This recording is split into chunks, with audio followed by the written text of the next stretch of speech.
My name is Andreas Russo. I'm making this video to show you how councils for HMO licenses can be acting unlawfully. It's not the first time it happens a number of times, but basically what happens here is that I've applied for a renewal of a license in 2021, I think it was. Basically they didn't do anything for 3 years, and now they gave me a reply saying that they're going to give me a 5-year license starting from the date of application. Mind you that for 3 years I did not have a license. There's a number of case laws in Nottingham where the officers have granted the license for 2 years only instead of the 5, and there's been appealed and they've lost every time. They keep trying to do it, so we need to take it to court, but we want to make this public, so we show you the letter that we've got from the supposed manager. He, his and him. So basically he identifies as a man and I identify as a crocodile today, and then tomorrow I'm gonna identify as a chimpanzee. Is ridiculous. They're going insane now, but they're also acting unlawfully. Let me show you the reply and you can read it for yourself. Now here's the reply. So for HMO license applications, they are not being processed. They are not being processed as a renewal. Those not received during the term of the previous license.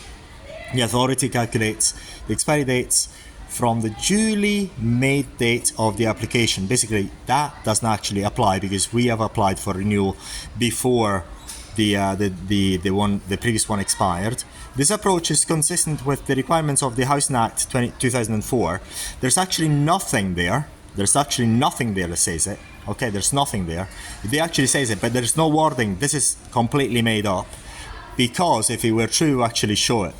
Which states that a license cannot be granted for more than 5 years, correct, but does not state a minimum period, section and is also fair for prospective license holders. This is not true. Basically, there's a number of cases where whenever actually granted a license for less than 5 years, always been overturned by the tribunal. And there is a case I remember when one of these officers have tried it with someone else. They took it to court and they won. Basically, this is not true. Every time they take him to court, they actually lose. And I'll have to find this case law somewhere. I cannot remember where it is, but I know the officer that done it 10 years ago actually visited the property. He gave a license to someone else for 2 years. He took it to the tribunal and the council lost. This approach is also set out in the following published document: Nottingham City Council Housing Licensing Policy and General Administrative Practices during the determination process. This is not law, okay? This is not law. Whatever they publish on their website is not law, okay? This is not law. A copy of the document is available on link below. This is not a law, okay? This is not a law. They can write whatever they want on their website. Is not a law, okay? This is not a law. They are failing to apply the law, okay? Because there's no law there. This is a website and it's no law, and they write it as they want. If an expiry date for a license was determined by the date that the proposal to grant license was served, this would mean that the applicants who extended the application stage, for example, by submitting the application with missing information or delaying payment, Part B fee, would receive a longer period of protection in law than those who submitted complete application, who were quick to respond to queries, requests. In effect, this approach would benefit less compliant applicants over more compliant ones. This is completely made up, okay? This is completely made up. It's not applying to anything of ourselves. Basically, we made the application, it was complete, it was accepted, but they didn't do anything for 3 years. This does not apply, it's completely made up. The reason that I make reference to a period of protection in law is because the Housing Act 2004 states a person commits an offence if he is a person having control or managing an HMO which is required to be licensed under Part C whatever, but is not licensed. However, section states that a person is not committing this offence if they have submitted duly made application for an HMO license and has application still effect. This means that it is a criminal offence to operate an HMO which is required to be licensed without a license unless a duly made application has been submitted. Now, this is not relevant, by the way, but you go and read the law, it's completely made up. It's not a criminal offence.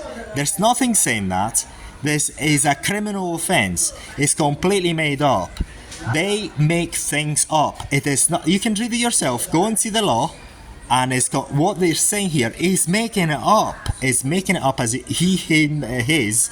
The crocodile, because today I identify as a crocodile, submits that he, him, and his is making things up. It's actually not in the law. You can read it yourself. It's amazing. As such, the moment that the duly made application for the property was accepted by the authority on 28th of February 2021, the persons having control of the managing property began to derive the benefit of being able to lawfully operate the HMO, the property as an HMO. Made up. Again, made up. Basically, what I state, which is true, is that as long as the property is compliant with all regulations, as long as it's compliant, if they even take it to court, they're going to lose because it's compliant despite the fact that you have applied or not for a license. I apply for it for any way. I apply for it all the time, but it doesn't matter. I submit that it's not a crime to operate an HMO that does not have a license applied for, because there's nothing saying in the law that it is a crime. Okay? They try to criminalize things, but it's not true. Because there's nothing in the law. I submit there isn't, and if there is, please show it. It should be noted that the offence of operating an HMO without a license can be lead to issuing of financial penalty up to £30,000. Section summary conviction. Basically, that again is not true. They need to take the landlord to court. They need to prosecute the landlord, and they need to win because they do not have power to fine.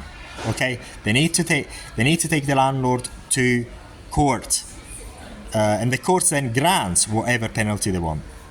Okay, and if the right for tenants to make an application for rent repayment, again, this is got to be done through the courts. Through the courts, they cannot do it. They just cannot do it because they say it.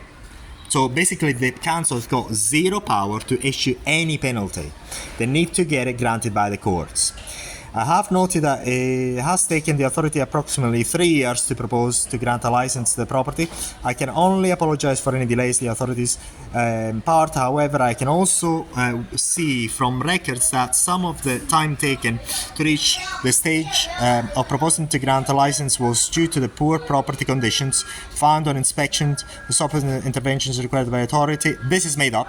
This is completely made up. It is complete fabrication, okay? It is complete fabrication because there have been a number of visits, they've never done anything, and they've never issued anything. They've done absolute bugger all. This is made up. This is a lie. They've got nothing to prove it, okay? There's nothing to prove. There's no proof. It's a lie. And even if it were true, they've actually said something. They say, well, unless you do something about it, we're not going to grant a license. They never said that. This is a completely made up fabrication. This is made up. He's making it up. He's making it up. Okay, this is a lie. Our records show that we have visited the property multiple times throughout 2001 to 2002, and some hazards identified were completed at a later stage. Made up, okay? Completely made up. There was no real hazards. Everything was done immediately as the real things that were something that were real to be done were done immediately.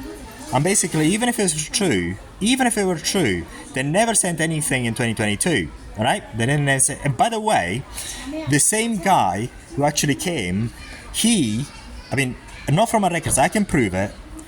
He actually made an appointment to come and see the property, and they never came for another year. So basically, he never even said anything. They would actually come. It wouldn't have not come. They missed the appointment.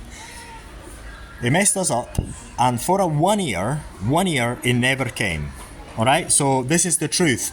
This guy's making things up. I've got other records proving the complete opposite. He's making things up. Okay, his and him and her, whatnot. His and him. It's incredible. They making things up. Had the authority used the dates for a proposal granted on the basis for the proposed expiry date, the license would have been expired later than it otherwise would, and has a direct result. The hazards and other issues found at the property false. Conversely, a license holder operating an arrangement without those same issues would have received a license that expired sooner. This is making things up, okay? This is actually making things up. There's no law. He's making things up, okay?